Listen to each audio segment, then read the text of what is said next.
അസ്സലാമു അലൈക്കും വറഹ്മത്തുള്ളാഹി വബറകാത്തു. തർബിയ മീഡിയയുടെ പുതിയ ഒരു എപ്പിസോഡിലേക്ക് ഏവർക്കും സ്വാഗതം. അറിയാത്ത അറിവുകൾ. ഇന്ന് അറിയാത്ത അറിവുകളിൽ നിങ്ങൾക്ക് ഞാൻ പരിചയപ്പെടുത്തുന്നത്, നമ്മളെല്ലാവരും നിസ്കരിക്കുന്നവരാണ്. ആ നിസ്കാരത്തിൻ്റെ ഒരു ഷർത്താണല്ലോ ഔറത്ത് മറക്കുക എന്നുള്ളത്.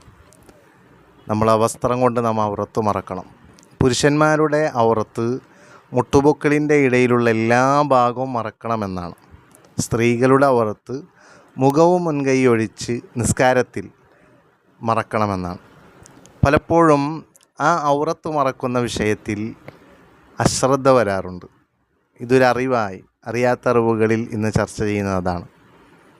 പുരുഷൻ അവൻ്റെ വസ്ത്രം ധരിക്കുമ്പോൾ അവൻ്റെ മുട്ടുപൊക്കൾ മറയുന്ന രൂപത്തിലുള്ള വസ്ത്രമായിരിക്കണം. ഉദാഹരണം, പുരുഷന്മാരിപ്പോൾ ഒരു മുണ്ടെടുത്ത് നിസ്കരിക്കുകയാണെങ്കിൽ ആ മുണ്ടുകൊണ്ട് അവൻ്റെ പൊക്കിളിൻ്റെ മേലേക്ക് ഉടുത്തുകൊണ്ടായിരിക്കണം നിസ്കരിക്കുന്നത്. മുകളിൽ നിന്ന് നോക്കുമ്പോൾ കുഴപ്പമുണ്ടാവില്ല. പക്ഷേ പലപ്പോഴും പാൻസ് ഇട്ട് നിസ്കരിക്കുന്ന ആളുകൾ ആ പാൻസ് ഇട്ട് നിസ്കരിക്കുമ്പോൾ അവരുടെ പൊക്കിളിൻ്റെ താഴേക്കാണ് പാൻസ് കൂടുതലുണ്ടാവാറ്. ചില ആളുകൾക്ക് ചിലപ്പോൾ കയറ്റി ഉടുത്താലും സുജൂദ് ചെയ്യുമ്പോഴൊക്കെ അത് അടിയിലേക്ക് പോകും. അപ്പോൾ ഒരൊറ്റ വസ്ത്രം കൊണ്ട് നമ്മൾ ഔറത്ത് മറക്കുക എന്നുള്ള രീതിയിലേക്ക് നാം ചിന്തിക്കണം.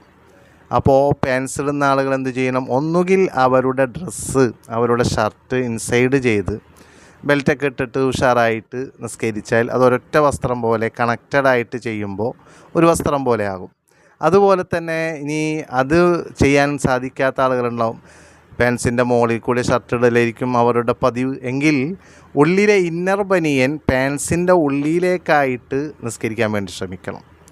അല്ലെങ്കിൽ സുജൂദ് ചെയ്യുമ്പോൾ നമ്മുടെ ഷർട്ട് മുകളിലേക്ക് നീങ്ങുകയും പിന്നെ പാൻസിൻ്റെയും ആ ഷർട്ടിൻ്റെ ഇടയിലുള്ള ഭാഗം, മുട്ടുപൊക്കിളിൻ്റെ ഇടയിലെ ബാക്കിലെ ഭാഗം എന്ത് ചെയ്യും?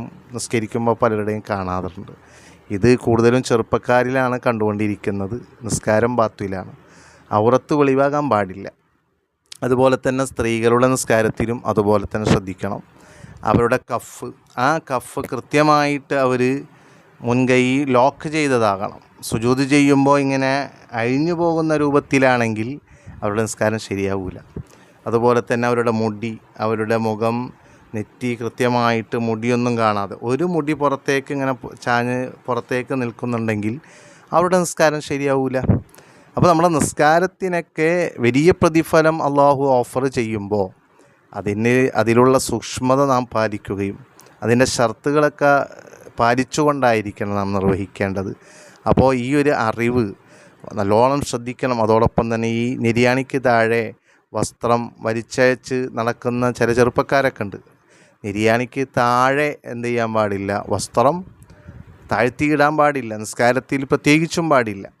അപ്പോൾ നിര്യാണിക്ക് താഴെ അഹങ്കാരത്തോടെ ഒരാൾ വസ്ത്രം ധരിച്ച് നടക്കുകയാണെങ്കിൽ അള്ളാഹു അവനിലേക്ക് ഖിയാമത്ത് നാളിലേക്ക് തിരിഞ്ഞു നോക്കൂല എന്ന് ഹദീസിൽ മുത്തുനബി സല്ലല്ലാഹു അലൈഹി വസല്ലം തങ്ങൾ പറഞ്ഞത് കാണാം. അതുകൊണ്ട് ഇങ്ങനെയുള്ളതായ അറിയാത്ത അറിവുകൾ അല്ലെങ്കിൽ അറിയുന്ന അറിവുകളിൽ അശ്രദ്ധ വരുമ്പോൾ ഉണർത്തുകയാണ് തർബിയ മീഡിയ. ഇൻഷാ അല്ലാഹ് നിങ്ങൾക്ക് ഉപകാരമായിട്ടുണ്ടാകും ഈ അറിവെന്ന് മനസ്സിലാക്കി നമ്മുടെ വസ്ത്രധാരങ്ങളൊക്കെ ശ്രദ്ധിച്ച് നിസ്കാരത്തിൽ നല്ല സൂക്ഷ്മതയോടുകൂടി നാം മുന്നേറണം. അള്ളാഹു തൗഫീക്ക് നൽകുമാറാകട്ടെ. വീണ്ടും പുതിയ എപ്പിസോഡുമായി കാണാം. അസ്സലാമു അലൈക്കും വറഹ്മത്തുള്ളാഹി.